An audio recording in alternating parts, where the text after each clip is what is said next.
have the same anti-war things that we have every time. Today we need leaders who can see beyond the immediate or the obvious and prepare for the inevitable.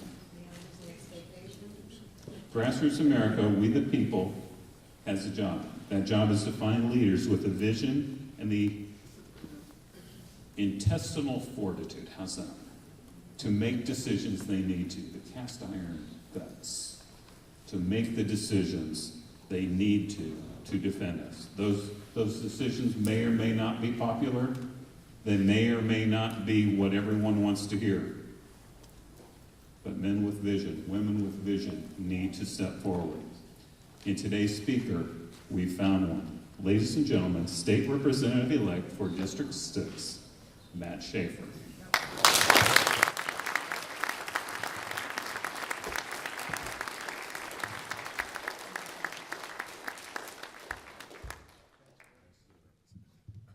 Doug, thanks for reminding us that today is Pearl Harbor Day. Before we begin, how about Merry Christmas?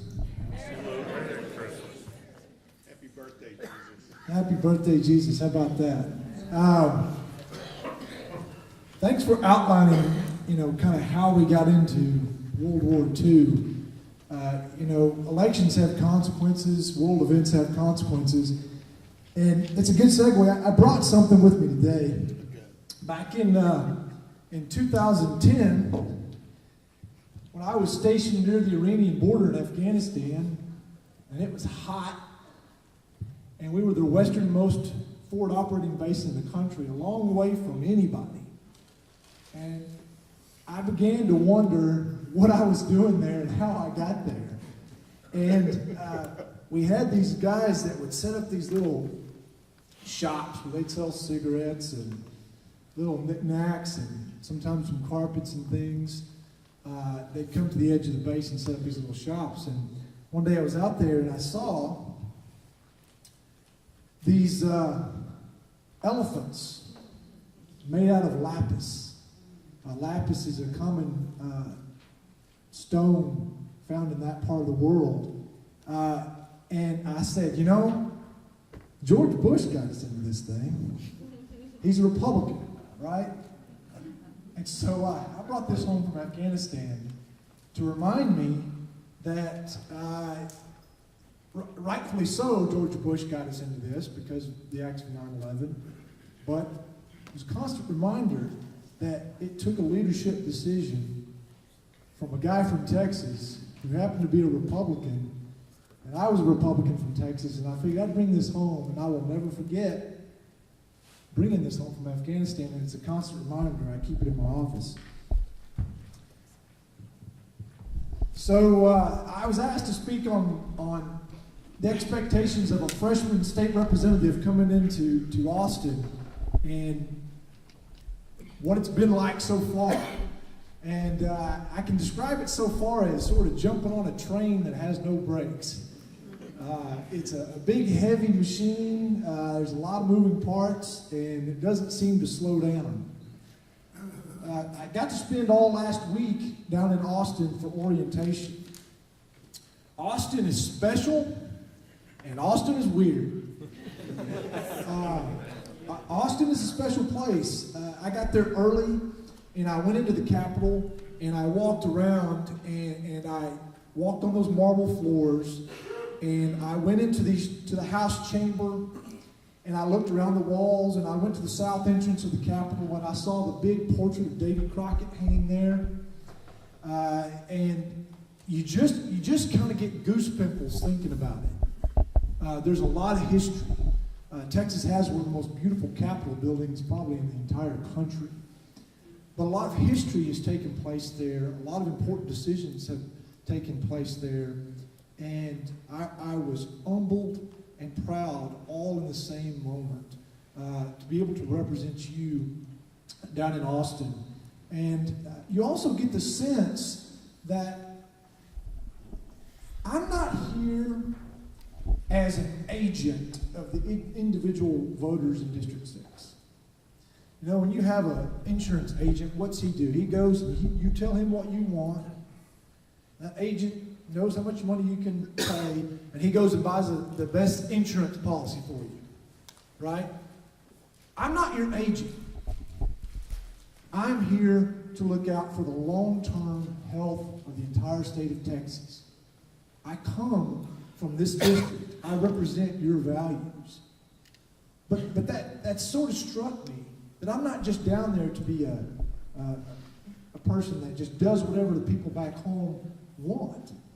It's really my job to consider what they want, to listen to them, but take the God-given wisdom I have and make a decision for the long-term health of the state. My oath is not to District 6, my oath is to the Constitution. And I think that's what we want, and I think that's the direction we're pulling in. Austin doesn't operate like Washington or California.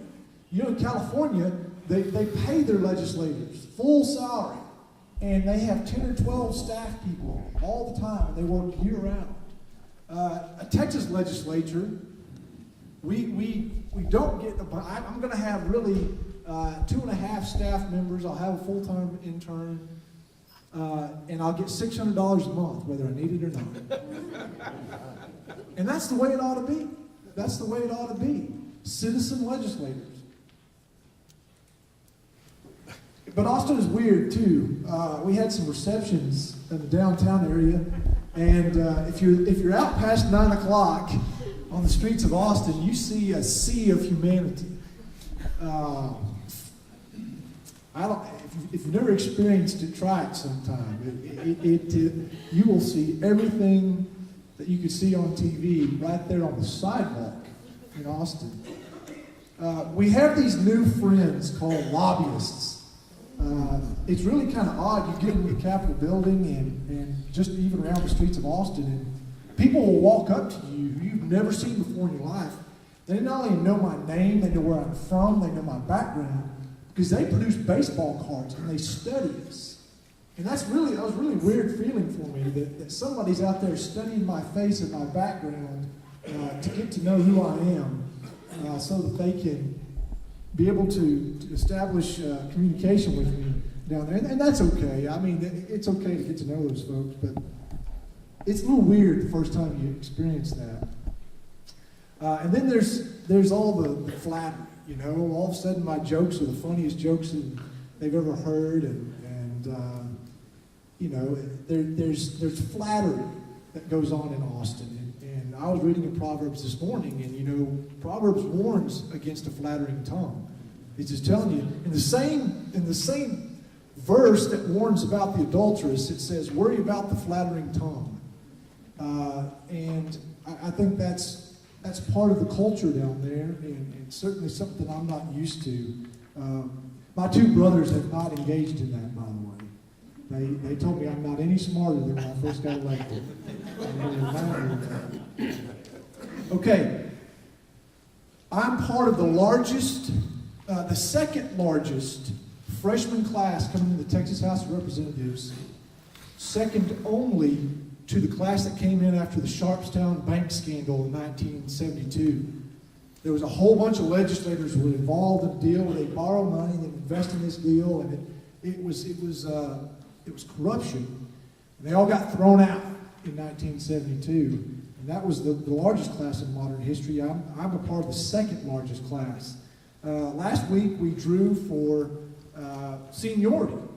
There are 39 true freshmen members coming in. There's a handful that were in the legislature previously and were defeated, and then they've come back and been successful.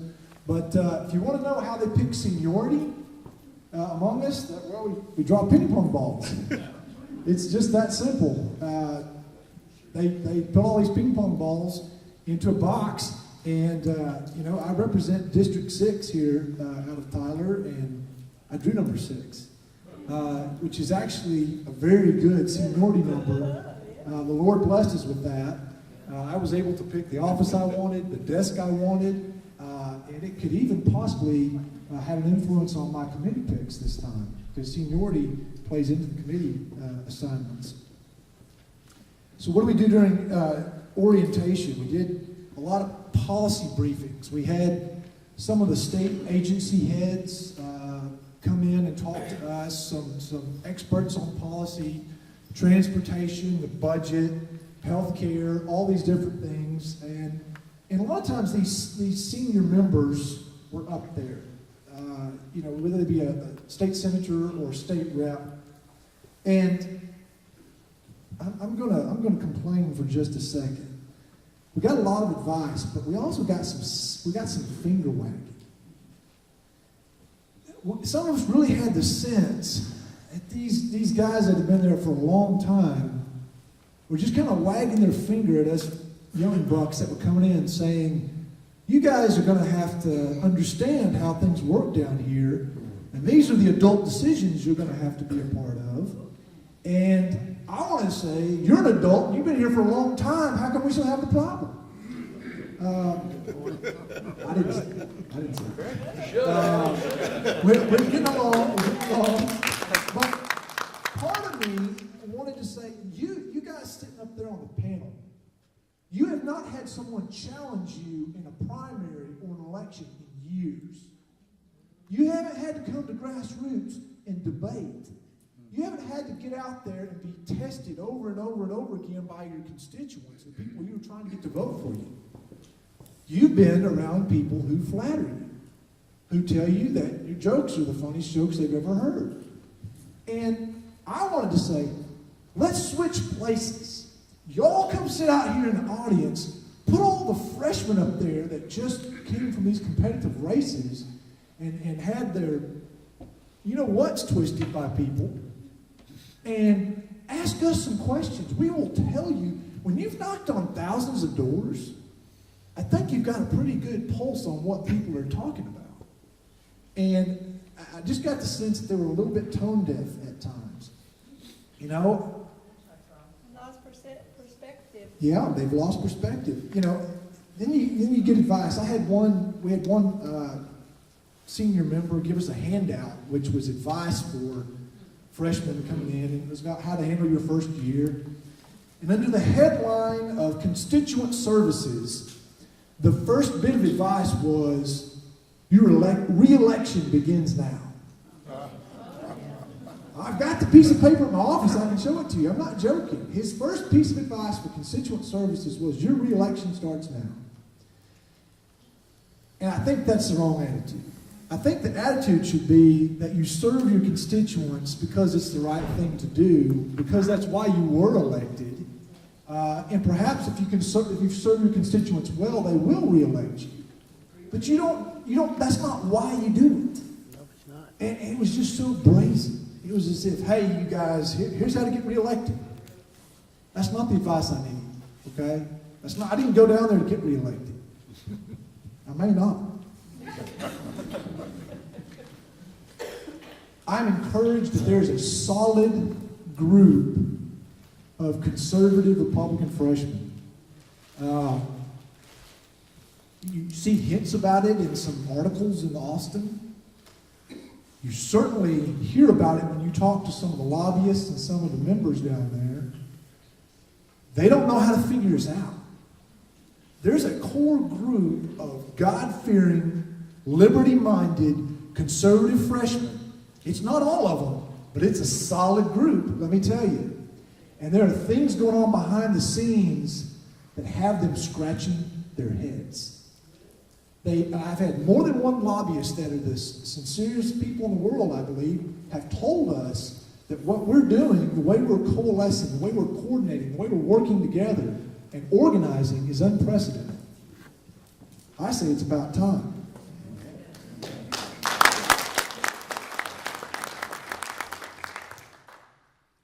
So what's going to happen in the next legislative session?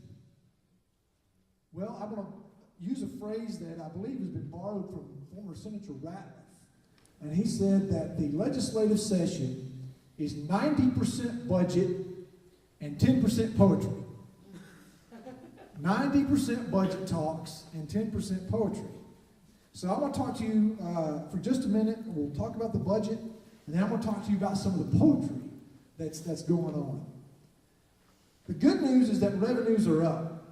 The Texas economy has picked up from its low point, and the revenues coming into the state treasury are up. The bad news is that under current projections, all that extra money, I'll say extra, that additional revenue that's coming into Austin is going to be wiped out in order to fill the hole that was left from the previous budget, okay? So basically that means we're going to be back to square one. But not even really at square one, because the expenses that the state is going to have to incur in the next cycle are greater. Healthcare spending is going way up.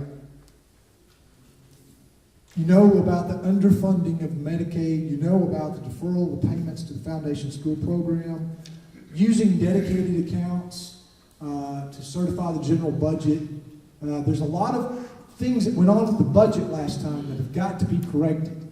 I'm not optimistic that they're going to be as aggressive as some of us would like, but I am optimistic that they're going to turn the corner.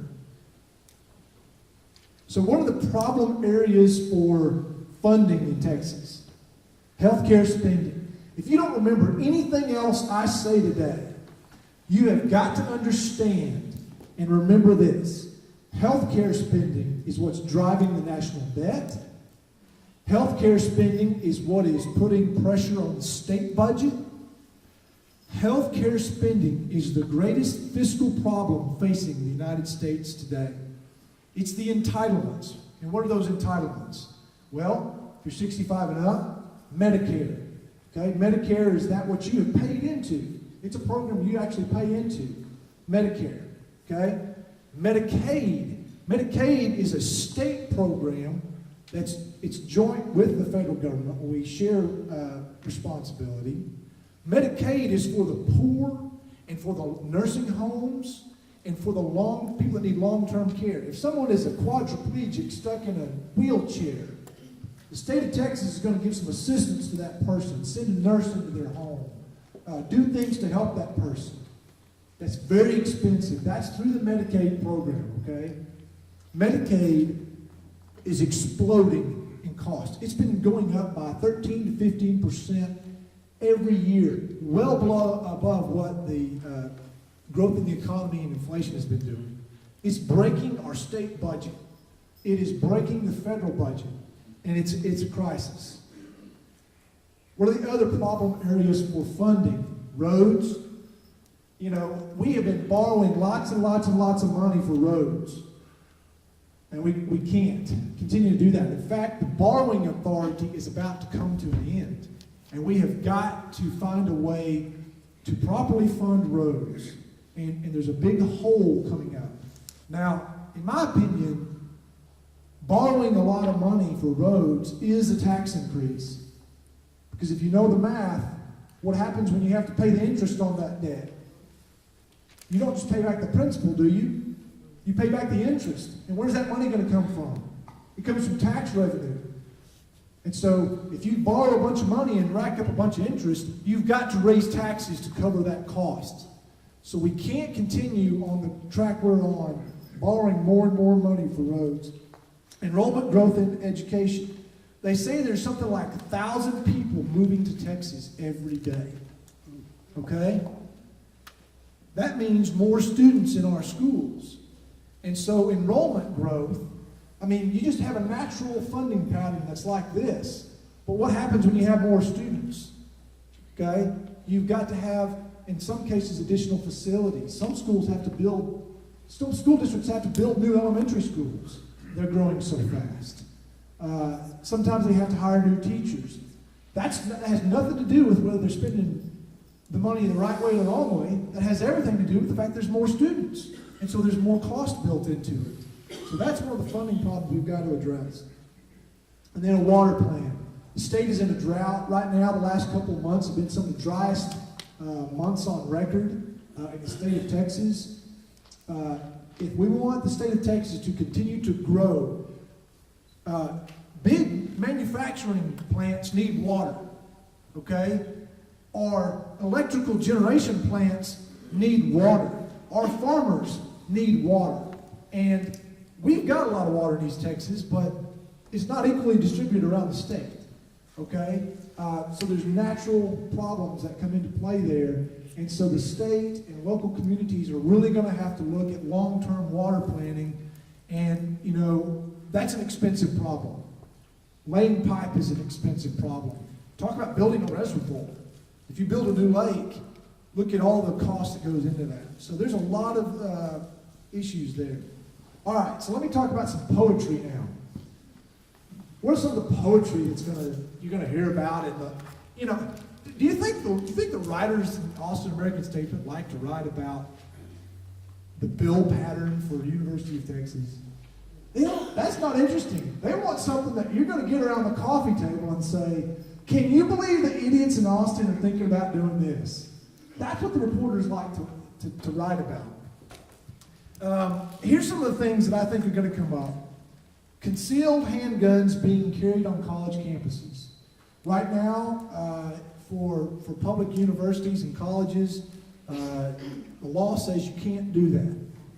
That's a question that's going to come before the legislatures. The TSA groping bill for the security checks at the airport. Can those guys who actually don't have any arresting authority stick their hand up a woman's skirt? I wish I was exaggerating. I'm not. Can they take the diaper off of an elderly person? Okay? David Simpson is authoring the bill, and we're going to be taking a look at that. Fourth Amendment comes into play. Texting and driving. You know that texting and driving was banned under a law passed by the House and the Senate last session. And the governor vetoed it. Now, let me tell you, I have talked to law enforcement people about this issue, and I get different answers based on which ones I talk to. Some of them say it's a good idea. The other ones say, look, the person's still going to text and drive, but now what they're going to do is they're going to hold it down below their wheel so you can't see it, and now their eyes really aren't on the road. So that's something I'm taking a careful look at, and we're going to be talking to law enforcement people about that. Pensions, teachers' retirement, state employees' retirement, police retirements, firefighter retirements. Pensions are a big deal. It's a lot of money involved, and some of the pensions are not funded to the extent that they need to be. And you've heard about it being a problem in other states. You've heard about it being a problem in Wisconsin, in Michigan, and other places. We've got to make sure that the pensions are properly funded. Zero-based budgeting is going to come up. That's an idea that when a state agency comes to the legislature and says, we want more money. Well, what they've been doing is just saying, last year we spent $100. This year we think we're going to spend $105. So give us $105. What zero-based budgeting does is says, why did you spend $100 to begin with? Tell us what you need next year. Don't just look at what you spent last year. Tell us what you need going forward and why you need it. Zero-based budgeting makes them start from square and reevaluate what they do. Education. Education is huge. Standardized testing, vocational training, expanding the number of paths to high school graduation. Basically, there's only 3 ways to graduate from high school right now. There's only 3 plans. One's called the minimum plan. That's actually the name of it, minimum plan. That is terrible marketing. Hey, young man, you want to sign up for the minimum plan? Yeah. No. There's a recommended plan and there's this distinguished plan. I think they need to open it up to vocational plans. Amen. If you want to have a career, you want to go be, you want to get a nursing certification, if you want to get a computer certification, if you want to get a veterinary certification, have a career and vocational graduation plan. And it tells that young man or woman that it's okay to do that. That's something that's honorable. That's something to be proud of. And not to just tell every young man and woman the only way to succeed is to get a 4-year degree, because believe me, it's not. In fact, it's detrimental in some cases, especially if you come out with a bunch of debt and you still don't have a job. Get some skill. Learn a skill. The accountability system. Right now, we grade our schools based on how they do on the STAR test, and that's pretty much that one criterion, and that's it. So a lot of us want to look at doing a more of a holistic approach, maybe a grading system where we don't just look at how the kids did on the test, but we also look at how the school used the money. What's the dropout rate? Look at some other measures of how a school is how it's performing. Then there's all the lawsuits going on. The state is being sued over the school finance system. That's an ongoing legal battle. It's going to be a long time before it's decided. I don't think we need to wait on the courts to decide. I think the legislature ought to roll up its sleeves. If they have to call a dadgum special session, let's do it. Let's stay down there and let the policymakers that were elected by you come up with a solution to the school finance situation and not wait for the Supreme Court in Texas to tell it's broken or to tell us what to do.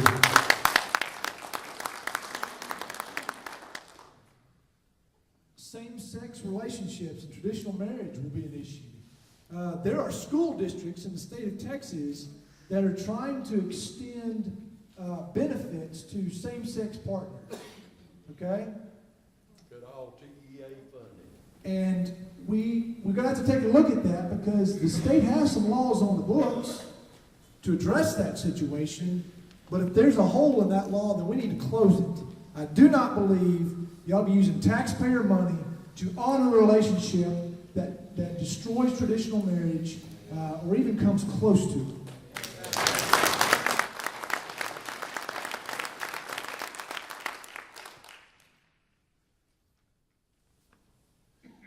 Then there's this little thing called the speaker's race. Y'all are just waiting for him, weren't you? Yeah. He's not going to get out of here before he says something about that. So, I've been digging into this a little bit and learning a lot about it. There's a lot of history. I still don't know all the history of the way the speakers have changed over the years and what has happened to cause those changes. I'm beginning to get a little bit acquainted with Speaker Strauss. I've talked to him a couple of times, got to spend a little bit of time with him down in Lufkin a few weeks ago when some of the East Texas members got together and we went to a fundraiser for one of our fellow freshmen, and he was there, and we got to have some good discussion with him. I will tell you this, he's been very consistent in talking about his priorities on budget transparency, transportation funding, education. He's saying some things that I like, okay? I hope that he stays with that because if he's serious, then those are definitely things that have to be addressed. There's, hold on, folks. It's interesting that the speaker doesn't vote typically on bills that come forward. So since Speaker Strauss has been in office, for instance, there could be a vote on TSA groping bill. From the speaker's dais, he doesn't come down there and vote, usually. And I've always thought that was interesting as to why that is. I think it's just maybe this the tradition of the House. I'm not quite sure. But it's been that way for a long time. Here's my position at this point. I'm going to vote for the best man who has the best combination of conservative, liberty-loving values and leadership ability. Leadership ability is important because this is not just about political philosophy. And that's something I think that at times gets lost in the conversation. We just want to look at somebody, well, what do they believe on the issues? Well, that's great. But what if he's just got bad breath and nobody likes him? Well, then he can't lead. So it's not just about your principle. That's only half the equation. The other half of the equation is, can this person lead? Because it's a leadership, it's a management position. I am still in information gathering mode. historically speaking, here it is, December the 7th. This is very early on in the leadership question. For instance, I can tell you why it's early. Saturday is the last day that we can raise funds. And there's a lot of members around the state who just don't engage in much conversation about the speaker's race because some of the donors are sometimes very sensitive to that issue.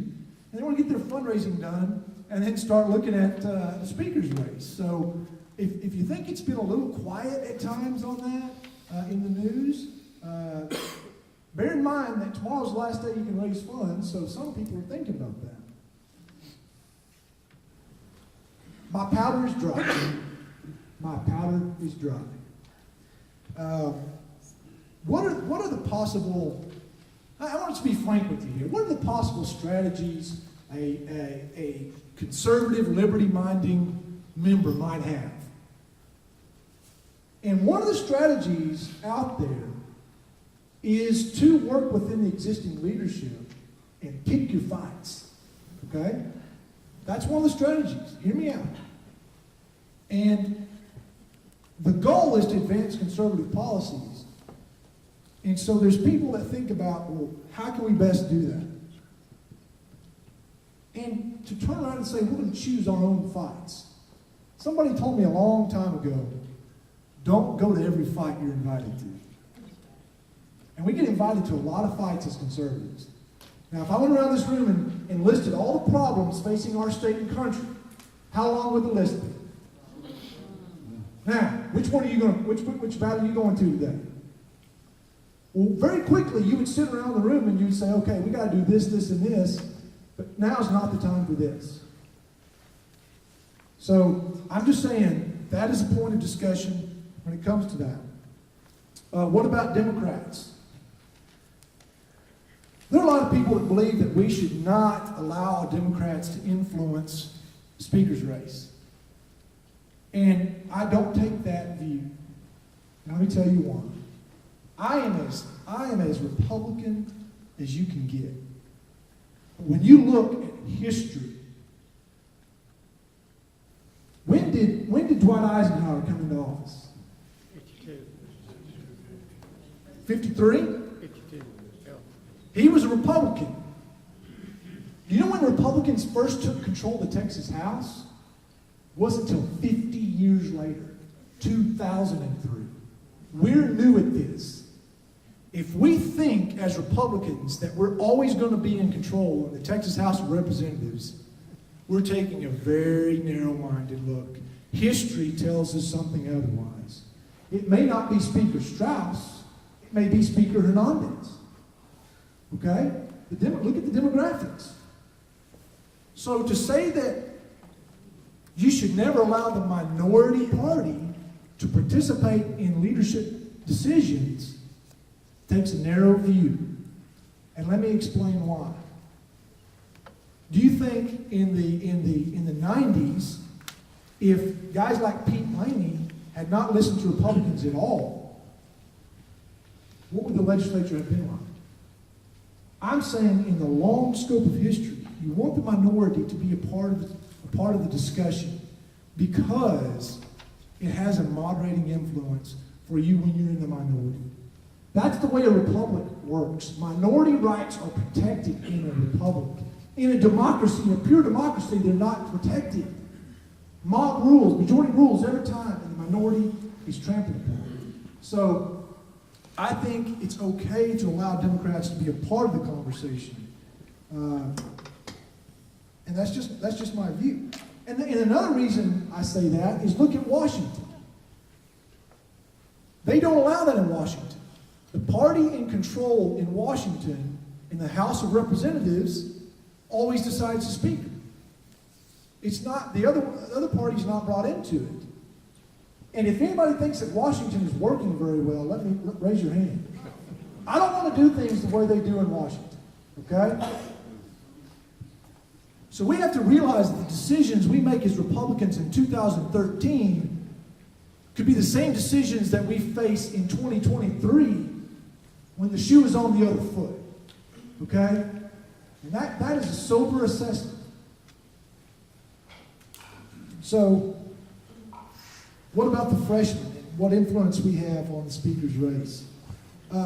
Freshmen can influence the race, but freshmen are not the primary factor. The primary factor is the senior members of the Texas House. And that's just because they know the lay of the land, they've been there, they know the relationships, and they know each other, and there's way more of them than there are of us. Now, as I said, there's a core group of conservatives, and I'm sure right now, as I'm talking, y'all are already forming opinions about what Matt Schaefer is or isn't going to do. And I'm telling you, don't do that. There's not anybody in this room who knows how this thing is going to shake out. None of us do. All I can tell you that we are prayerfully considering this. This is an important vote. I am thankful that the people in this room care about it, because the majority of voters don't even know who the Speaker of the House is, and they don't care. You are the vocal minority that matters. And if you think grassroots don't matter in the Speaker's race, you're wrong. Grassroots do matter. Because around the state, there are people like you coming up to people like me saying, we have an opinion. And that opinion matters. It does matter. So, my powder's dry, and my prayers go up. And I pray that the Lord's will be done. God is sovereign, and my goal is to advance conservative principles. And I think we've got a good chance to do this time. We'll see what happens. But this conversation about the speakers, well, I need to take questions now, don't I? One last thing on the speaker's race. The rules of the House are important. We haven't had a big discussion about the rules that the speaker has in his advantage in a long time. And some of us are interested in having that conversation. For instance, why does the speaker get to control every member, every appointment of the calendars committee? Well, no bill goes to the floor for a vote unless it goes to the calendars committee. Okay? So why does the speaker get to choose every one of those members? Okay? I, for one, believe that committee ought to be chosen the same way state affairs or appropriations or some of the other committees should be are chosen.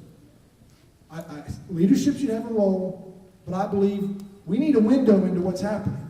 Okay? We need a window into what's happening. Proverbs 1:46, there's a verse that says, do not trust in nobles, in man who cannot save. Folks, if your trust is in Matt Schaefer, your trust is in the Republican Party, your trust is misplaced. Your only trust has to be in God, and pray that God is working through me.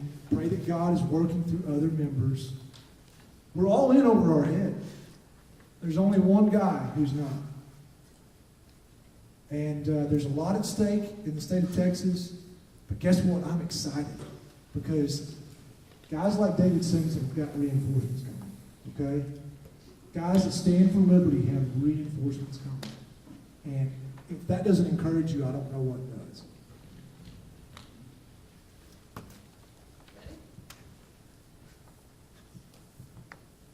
Bob? Give it 5 seconds.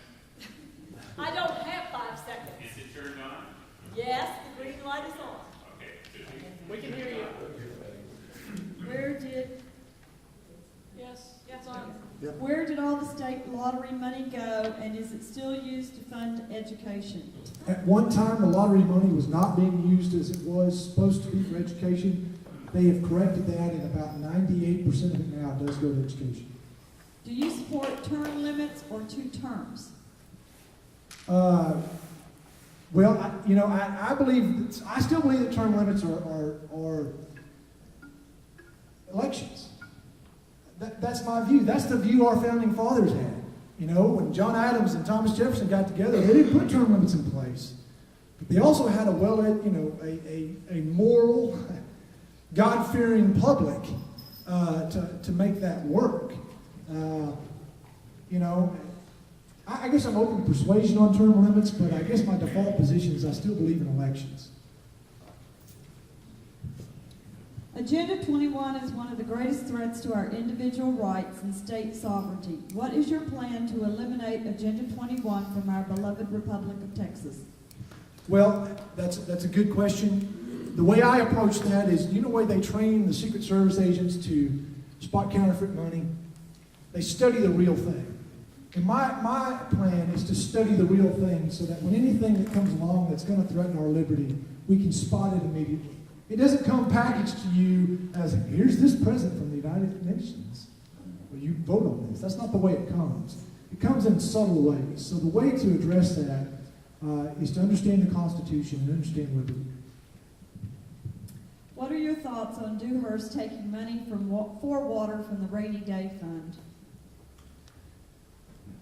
I have not looked at that. I've been hearing conversations about it. I don't know enough about what they want to do yet to make an informed decision on that. You know, the rainy day fund is there for severe problems in the state, and I guess the best answer I have is I don't know yet. You announced at your recent fundraiser that Judd Quarles will be your chief of staff. Are you aware that he supported Chris Green for sheriff, helped spread the lies about Larry Smith, and bad-mouthed our executive director, Joanne Fleming? If so, why would you hire such a man to run for your office, or run your office? I was not aware of that, and if there's any truth to that, I'll address it. What is your plan to secure our borders? We have, the state legislature has increased funding to the Department of Public Safety significantly. I think they got an extra, something like $300 million last time. It's a lot of money. It boils down to resources. I don't know that we have, at the state level, the resources to secure the border the way the federal government does. I think we have to continue to support DPS. I know that we now, I'm a good Navy person, you know, we now have gunboats on the Rio Grande. I think that's a good idea.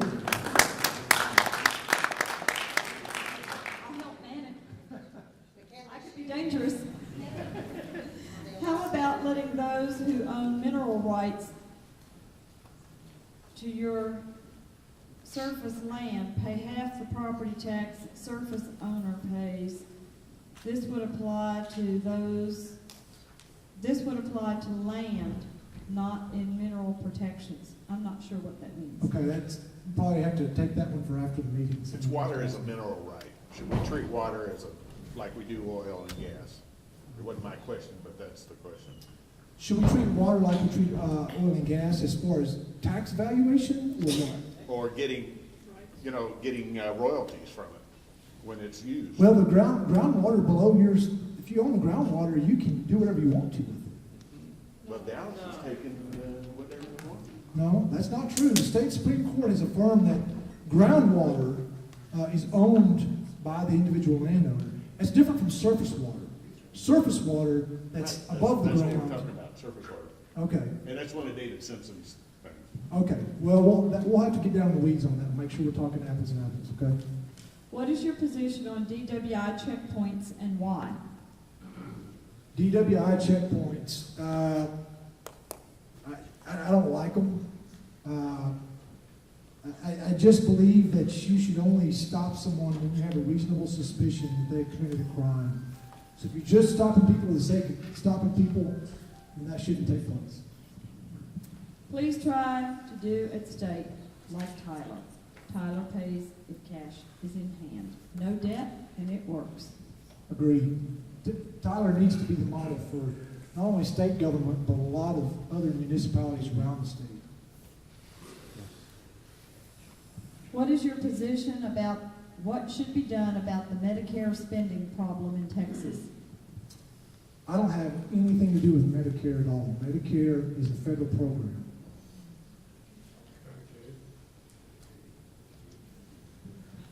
Do you think it should be block granted? If you're talking about Medicaid, then yes. Medicaid is what the state is involved with. Then yes, we should seek a block grant in order to try to have more control over that. What is your view on succession? I believe you ought to secede from Medicaid.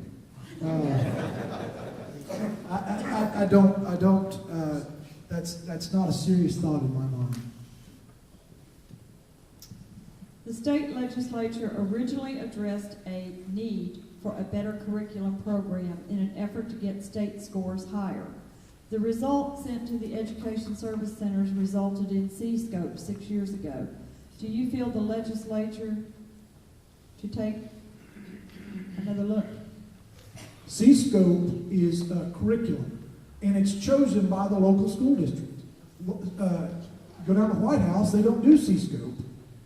Tyler Independent School District does. Yes. I know that some schools like it, some don't. I think that's where the decision ought to be made, not in Austin. I think it should be a local school decision. And if you think it's the wrong thing, then go to the school board and get them to change it. I don't think we ought to run particular curriculum programs out of Austin. I think we need to be run at the local level. These are just about Speaker Strauss, and I Okay. will address those. Doug? Thank you all very much. I expect tough questions when I come up here. You know, better wounds from a friend than kisses from an enemy, right? And that's biblical, Bob. So hold me accountable. I'll do the best I can to shoot straight with you, and that's all we can ask, right? So thank you very much. Thank you, Doug. Ladies and gentlemen, Matt Schaefer, our representative